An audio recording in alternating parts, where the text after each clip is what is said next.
Namna gani? Usichope.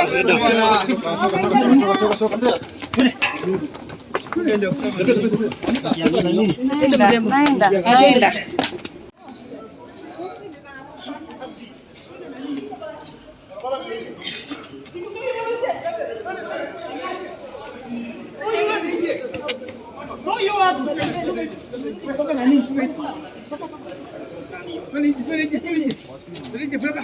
Wachana wajini huyu anajua. Sisi ni media. Media gani? Namna gani? Usichope.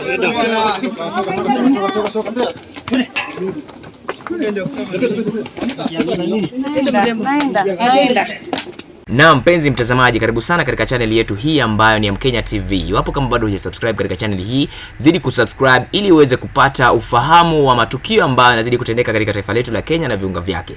Sasa habari ambazo zinazidi kufikia sasa hivi ni kwamba baadhi ya wanahabari au waandishi wa habari siku ya leo, wakati walikuwa pale katika mahakama ya Milimani, ambapo walikuwa wanafanya kazi yao au taaluma yao ili ya kuweza kufahamisha Wakenya ni kipi ambacho kinazidi kufanyika katika mahakama ile. Siku hii ya leo, wakati Babu Owino ameweza kufikishwa katika mahakama hile, tunaona kwamba baadhi ya waandishi wa habari wamekuwa wakikuwa harassed katika maeneo yale na maafisa wa polisi. Swala ambalo lazidi kujiuliza ni kwamba je, maafisa wa polisi hawajali kwamba kazi hii ya wanahabari ni kazi kama ingine, ni kazi kama yao, kwa sababu wao wanazidi kufanya kazi yao ya kuweka usalama na wanaandishi wa habari wanafanya kazi yao ya kufahamisha au kama jukumu lao la kuweza kuelimisha au kufahamisha jamii ya matukio ambayo yanazidi kufanyika katika eneo lile. Tunaona kwamba baadhi ya maafisa polisi pale wanawafinya na kuwapiga, huku wakiwasukuma waandishi wale wa habari na kuwazuia wao kufanya au kutekeleza majukumu ambayo wametuma pale na mashirika yao mbalimbali. Wakumbuke kwamba hawa ni watu ambao wanajitafutia riziki yao ili waweze kuweka mkate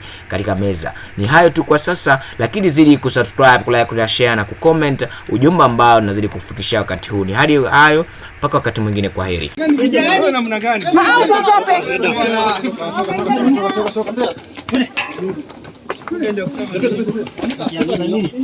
Naenda.